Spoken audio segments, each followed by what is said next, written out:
Hello everyone, my name is Shanu Kumar. इस lecture में हम लोग क्या देखेंगे, area under force displacement curve या ग्राफ।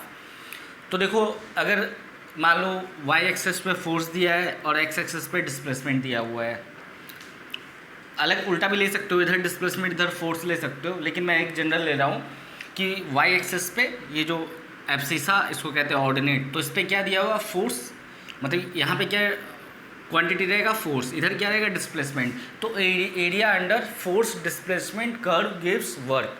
तो एरिया जो कर्व है, जैसे मान लो ये ब्लू कलर का जो मैंने बना रखा है, यहाँ ब्लू लाइन, ये ब्लू लाइन और ये ब्लू लाइन, तो तीनों के अंदर का जो कर्व के अंदर का जो एरिया है वो क्या देगा, वर्क देगा। कैसे देखो, जैसे मान लो एज ए सिंपल लेते हैं, जैसे इधर ले लेते हैं फोर्स, इधर ले लेते हैं displacement, S stand for displacement.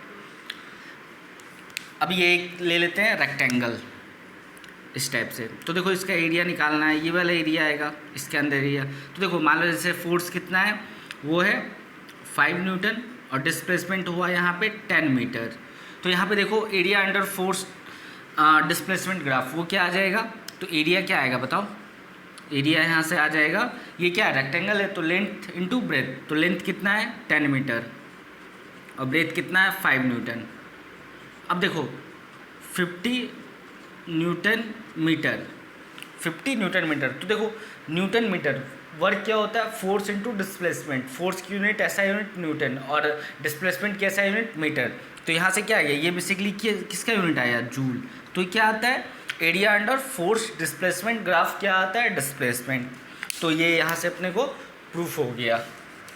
अब देखो यहाँ पे क्या है, अगर मान लो फोर्स इधर क्या है पॉजिटिव, इधर तो पॉजिटिव होता है, इधर नेगेटिव होता है, इधर पॉजिटिव होता है, इधर नेगेटिव होता है, ये अपने को पता है।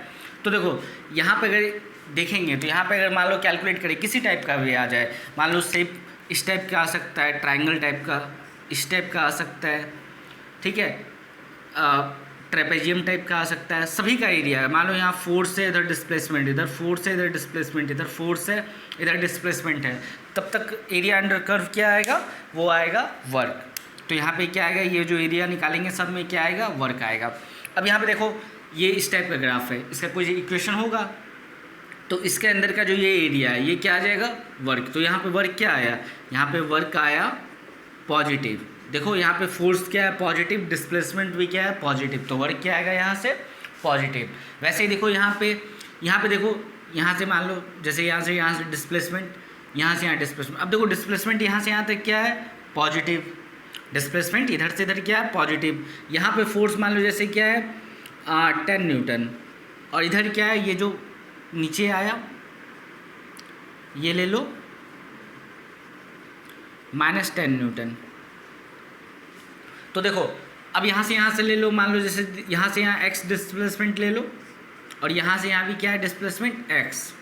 तो देखो जब तुम एरिया कैलकुलेट करोगे, तो ये एरिया, ये वाला ट्राइंगल का एरिया, और ये एक्स एक्सिस से नीचे जो ट्राइंगल का एरिया है, दोनों ट्राइंगल का एरिया क्या आएगा, बराबर आएगा। इसका जैसे मान लो एरिया आया a, तो इसका एरिया क्या आएगा -a। बताओ कैसे, क्यों, क्योंकि यहाँ देखो फोर्स इंटू डिस्प्लेसमेंट करोगे, तो फोर्स क्या है पॉजिटिव, डिस्प्लेसमेंट पॉजिटिव, तो एरिया क्या आएगा पॉजिटिव। यहाँ पे क्या करोगे, दोनों का एरिया तो सेम है, ये जो शेडेड एरिया है ये शेडेड एरिया है, ये क्या ब्लू लाइन क्या है, कर्व है, ये ग्राफ है, उसके अंदर का एरिया देखना है। अब यहाँ देखो फोर्स वही 10 न्यूटन, डिस्प्लेसमेंट x मीटर। यहाँ क्या, अब इस वाले एरिया में देखोगे ट्राइंगल में, तो क्या हो जाता है, जब इसका एरिया निकालोगे तो half into base into height. Triangle का एरिया क्या आता है, half into base into height. तो जब बेस लोगे तो वो तो पॉजिटिव है, लेकिन हाइट जो क्या है ये नेगेटिव है, तो एरिया क्या आएगा नेगेटिव। तो दोनों को जोड़ोगे तो ऐड करोगे तो क्या आ जाएगा 0। तो ये क्या है, 0 वर्क डन, 0 वर्क डन। वैसे ही यहाँ देखो, यहाँ पे फोर्स क्या है, इधर क्या होता है फोर्स नेगेटिव, फोर्स इधर नेगेटिव और डिस्प्लेसमेंट तो पॉजिटिव ही है, मतलब इस पॉइंट पे देखो तो क्या है, फोर्स नेगेटिव है, डिस्प्लेसमेंट पॉजिटिव है। इस पॉइंट पे देखो फोर्स नेगेटिव आएगा, नेगेटिव एक्स एक्सिस से नीचे क्या होता है नेगेटिव, ये वाला क्वांटिटी, और यहाँ पे देखो तो डिस्प्लेसमेंट क्या पॉजिटिव, फोर्स नेगेटिव, तो ये क्या आ गया नेगेटिव वर्क। बेसिकली पॉजिटिव है, नेगेटिव है, 0 है, लेकिन क्या है एरिया अंडर फोर्स और डिस्प्लेसमेंट क्या आता है, वर्क आता है। ये अपने को ध्यान रखना है, इसको नोट करो, फिर देखते हैं। अब देखते हैं कुछ इंपॉर्टेंट पॉइंट अबाउट वर्क से रिगार्डिंग क्या कुछ इंपॉर्टेंट पॉइंट। तो पहला देखो, work is defined for an interval और displacement. There is no term like instantaneous work similar to instantaneous velocity. जैसे मान लो कोई फोर्स लगा, जैसे मान लो कोई ऑब्जेक्ट या बॉडी, इस पर फोर्स लगा, तो जिस इंस्टेंट पे फोर्स लगा उसी इंस्टेंट पे अगर बोले वर्क कैलकुलेट करो, तो देखो जहाँ जिस इंस्टेंट पे फोर्स लगा उस इंस्टेंट पे तो थोड़ा भी डिस्प्लेसमेंट नहीं होगा उस पर्टिकुलर मोमेंट या उस पर्टिकुलर सेकंड तो बहुत ज़्यादा हो जाता है, इस पर्टिकुलर मोमेंट पे तो थोड़ा भी क्या होगा, डिस्प्लेसमेंट नहीं हुआ होगा। तो थोड़ा भी डिस्प्लेसमेंट नहीं होगा तो क्या हो जाएगा, वर्क क्या हो जाएगा, जीरो। तो देखो कभी भी अगर मान लो अपन डिफाइन करते हैं वर्क, तो क्या होना चाहिए, इंटरवल होना चाहिए, मतलब कुछ डिस्प्लेसमेंट होना चाहिए। ऐसा नहीं होता है कि तुरंत इंस्टेंटेनियस वर्क कैलकुलेट करो, इंस्टेंटेनियस वर्क नहीं होता है। वहाँ पे क्या होता है, थोड़ा क्या होना चाहिए, डिस्प्लेसमेंट होना चाहिए, कुछ इंटरवल होना चाहिए, फॉर एन इंटरवल और डिस्प्लेसमेंट। ठीक है। दूसरा देखो, for a particular displacement work done by force is independent of type of motion. जैसे मान लो इस वाले, मान लो जैसे कोई ब्लॉक है, कोई पर्सन इसको इधर फोर्स लगा रहा है और इधर फोर्स लगा रहा है, इसका डिस्प्लेसमेंट भी क्या इधर है, समझ लो, एक ब्लॉक है जैसे, और कोई पर्सन इस पर क्या लगा रहा है, फोर्स लगा रहा है, और डिस्प्लेसमेंट भी इसका इधर है। अब मान लो वर्क क्या होता है, फोर्स इंटू डिस्प्लेसमेंट। जैसे फोर्स मान लो 1 न्यूटन और डिस्प्लेसमेंट 1 मीटर मान लो, तो वर्क कितना हो गया, 1 जूल। अब जैसे मान लो 1 मीटर करने में वो तुरंत कर दे, मतलब ऐसे झटके से 1 मीटर कर दे, या फिर धीरे धीरे करे, या कैसे भी करे, वर्क कांस्टेंट रहेगा जब तक फोर्स क्या हो, फोर्स कितना हो, 1 न्यूटन लगा और डिस्प्लेसमेंट 1 मीटर हुआ, तो वर्क क्या हुआ, कांस्टेंट। देखो, for a particular displacement work done by force is independent of the type of motion. मतलब चाहे कांस्टेंट वेलोसिटी हो, कांस्टेंट एक्सेलरेशन हो, चाहे रिटार्डेशन हो, तो वर्क डन क्या होता है, for a particular motion, particular displacement, एक पर्टिकुलर डिस्प्लेसमेंट के लिए, चाहे तुम कैसे भी करवाओ, वो डिस्प्लेसमेंट जो हुआ हो, चाहे वो एक्सेलरेटेड हो, चाहे वो कांस्टेंट वेलोसिटी से, जैसे मान लो यहाँ से यहाँ तक जाना है, यहाँ से यहाँ तक जाना है, चाहे वो कांस्टेंट वेलोसिटी से जाए, चाहे कांस्टेंट एक्सेलरेशन से जाए, चाहे रिटार्डेशन हो। ठीक है, रिटार्डेशन भी हो सकता है क्या ना, फोर्स इधर लग रहा हो, मोशन इधर हो रहा हो, तो कुछ भी हो, तब तक क्या होगा, independent of type of motion. ठीक है, तो work done by force is independent of type of motion कैसा, उससे डिपेंडेंट नहीं है। फोर्स 1 न्यूटन होना चाहिए, डिस्प्लेसमेंट 1 मीटर हो। अब डिस्प्लेसमेंट 1 मीटर कैसे हो, उससे कोई मतलब नहीं है। For a particular displacement work is independent of time. अब जैसे मान लो वही एक एग्जाम्पल, इस ब्लॉक पे मान लो अगर फोर्स लग रहा है F और इसका डिस्प्लेसमेंट होना है S। ठीक है, फोर्स लग रहा है F, डिस्प्लेसमेंट होना है S, यहाँ से यहाँ तक का। अब वो कितना टाइम में हो, जरूरी नहीं है कि मान लो जैसे एक सेकंड में ही करना है, या 1 मिनट में, या 1 आवर में करना है, जरूरी नहीं है, वो उसको टाइम से इंडिपेंडेंट है। वर्क का फॉर्मूला क्या होता है, फोर्स इंटू डिस्प्लेसमेंट। फोर्स अगर मान लो लग रहा है, कितना फोर्स लग रहा है, 1 न्यूटन, मान लो फोर्स कितना भी कांस्टेंट लग रहा है, डिस्प्लेसमेंट कांस्टेंट है, मतलब फिक्स है, उतना ही होना है, तो वो टाइम से इंडिपेंडेंट हो जाता है। For a particular displacement work is independent of time. Time पे ये डिपेंड वर्क नहीं करता है, टाइम पे डिपेंड क्या करता है, पावर। वर्क एनर्जी क्या है, टाइम से इंडिपेंडेंट है। When several forces act work done by a force for a particular displacement is independent of the other force. जैसे मान लो यहाँ पे इस वाले पर्टिकुलर एग्जाम्पल में देखो, अब क्या है, मुझे वर्क कैलकुलेट करना है, तो यहाँ पे क्या है, फोर्स इंटू डिस्प्लेसमेंट करेंगे, यहाँ पे क्या हो जाएगा, वर्क हो जाएगा फोर्स इंटू डिस्प्लेसमेंट। अब क्या है, इस पर नीचे में इधर क्या लग रहा है, ग्रेविटेशनल फोर्स, वो कितना लग रहा है, वेट इक्वल टू mg। इस पर नीचे परपेंडिकुलर डायरेक्शन में क्या लग रहा है, ग्रेविटेशनल फोर्स या वेट क्या होता है, mg लग रहा है। अब बताओ, वर्क तो कैलकुलेट किया, फोर्स इंटू डिस्प्लेसमेंट। अब अगर मान लो वेट का जो ग्रेविटेशनल फोर्स है या वेट है, इसका वर्क डन निकालेंगे, तो ये यहाँ पे इंक्लूड नहीं होगा। ये क्या है, इंडिपेंडेंट है, मतलब जो तुम अभी फोर्स ले रहे हो, डिस्प्लेसमेंट उसी वही लेना है। ठीक है, अदर जितना भी फोर्स लग रहा है उसका वर्क, मतलब अदर, इस पर देखो एक ग्रेविटेशनल फोर्स नीचे लग रहा है, लेकिन ये क्या है, ये जो वर्क हो रहा है ये वाला, इसको ये मतलब इफेक्ट नहीं करेगा। ठीक है, ये इंडिपेंडेंट है, इसका वर्क डन वाइज ये जो ग्रेविटेशनल फोर्स है ये अलग होगा, ये जो वर्क डन लग रहा है हॉरिजॉन्टल डायरेक्शन में फोर्स, उसका वर्क डन अलग होगा। तो वही लिखा हुआ है, for a particular displacement work is independent of time. नहीं सॉरी ये वाला, when several forces act work done by a force for a particular displacement is independent of other force. तो ठीक है, अदर फोर्स पर डिपेंड नहीं करता। Work is done by the source और agent that applies the force. अब देखो work क्या होता है, work is done by the source और एजेंट, जो सोर्स फोर्स अप्लाई कर रहा है या एजेंट, उसी से क्या होता है, मतलब उसी का क्या होता है, वर्क होता है। Work is done by the source, work किसके कारण किया जाता है, सोर्स और agent that applies the force. तो जो फोर्स लगा रहा है सोर्स और एजेंट, उसी का वर्क कंसिडर किया जाएगा। तो ये क्या था, इंपॉर्टेंट पॉइंट ऑफ वर्क था, इसको नोट कर लो।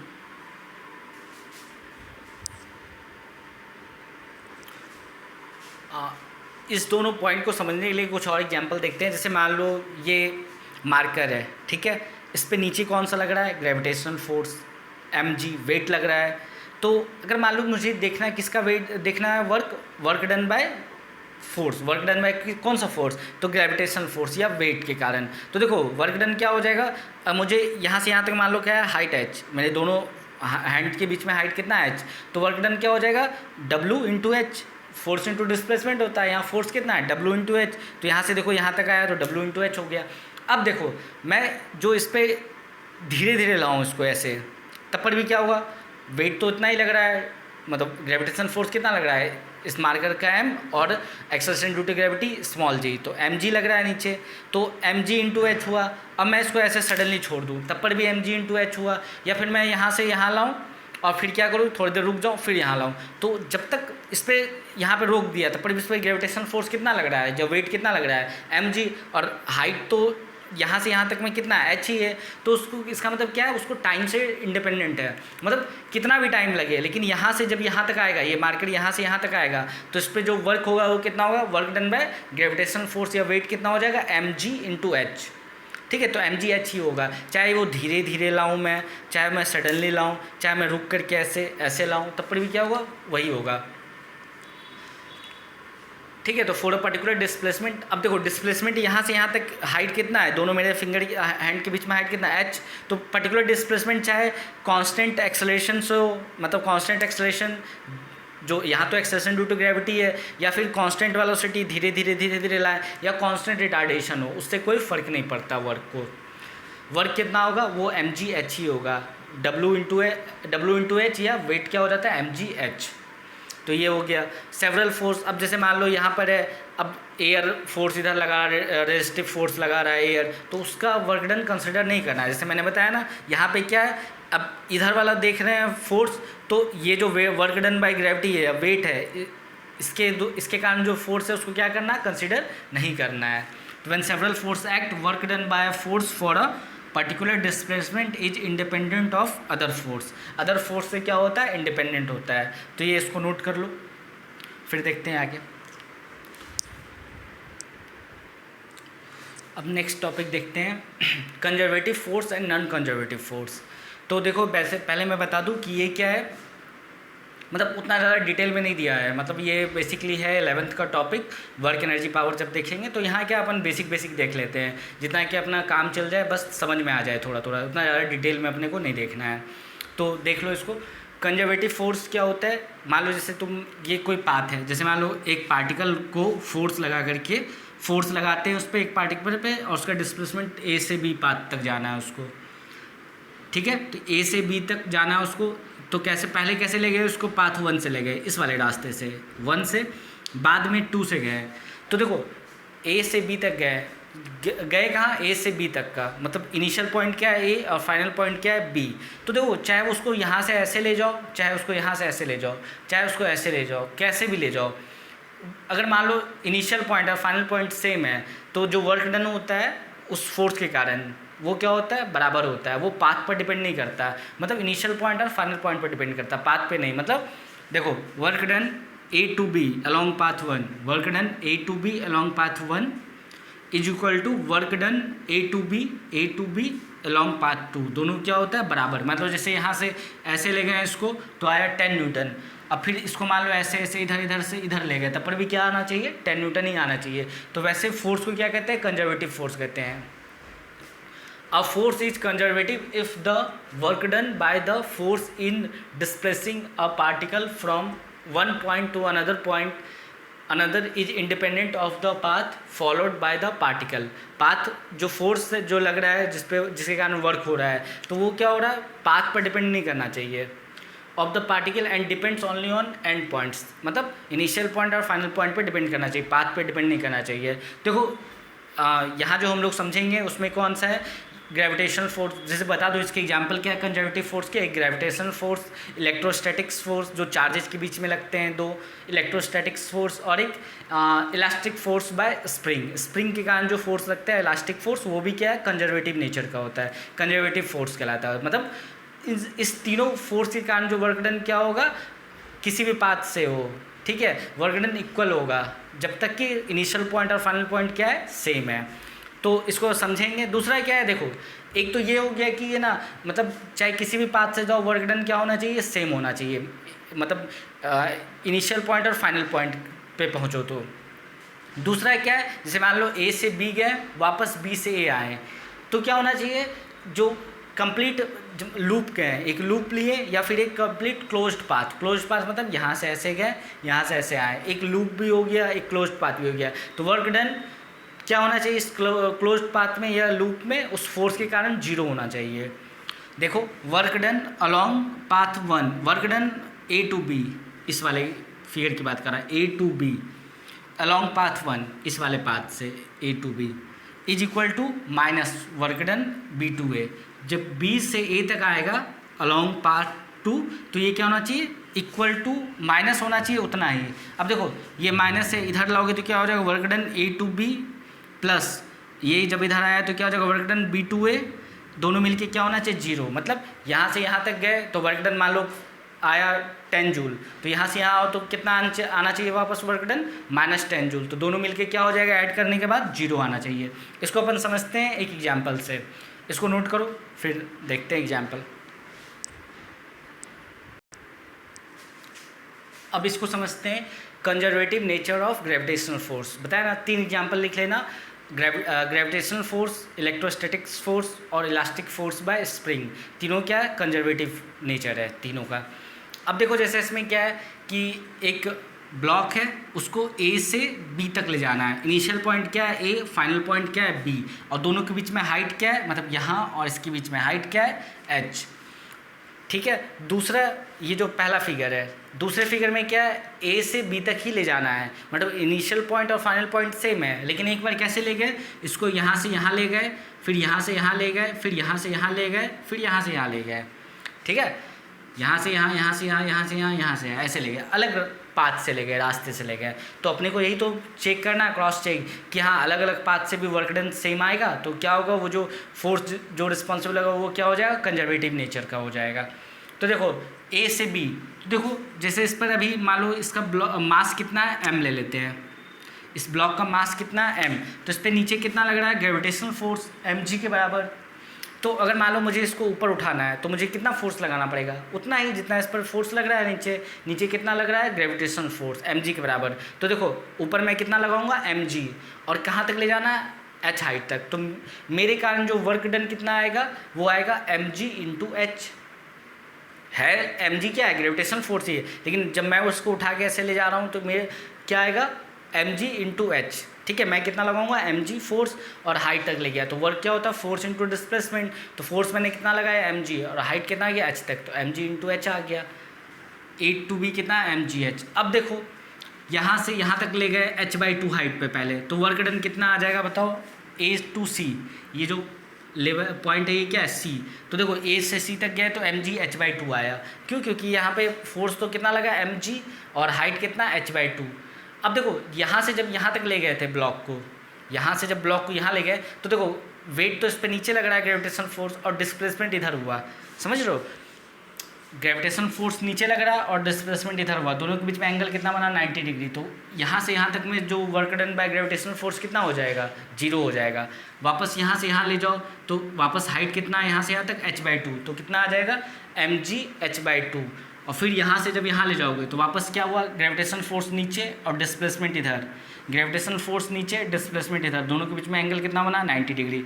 तो यहाँ से यहाँ तक जब ले जाएंगे तो work done by gravitational force कितना हो जाएगा 0, क्योंकि देखो डिस्प्लेसमेंट इधर हो रहा है, ग्रेविटेशनल फोर्स तो हमेशा नीचे ही लगेगा, तो वर्क डन क्या हो जाएगा 0। तो देखो यहाँ से यहाँ क्या हो गया mgh/2, यहाँ से यहाँ mgh/2, यहाँ से यहाँ क्या हो गया 0। तो वापस से करो A to C mgh/2, C to B mgh/2, सबको ऐड कर दो, क्या आया mgh, मतलब दो अलग अलग पाथ से गए तब पर भी वर्क डन क्या आया mgh। तो इसका मतलब क्या हुआ, ग्रेविटेशनल फोर्स का वर्क डन क्या होता है, कंजर्वेटिव नेचर का है। दूसरा मुझे चेक करना है क्या कंडीशन क्या है, एक क्लोज्ड लूप में वर्क डन कितना होना चाहिए 0।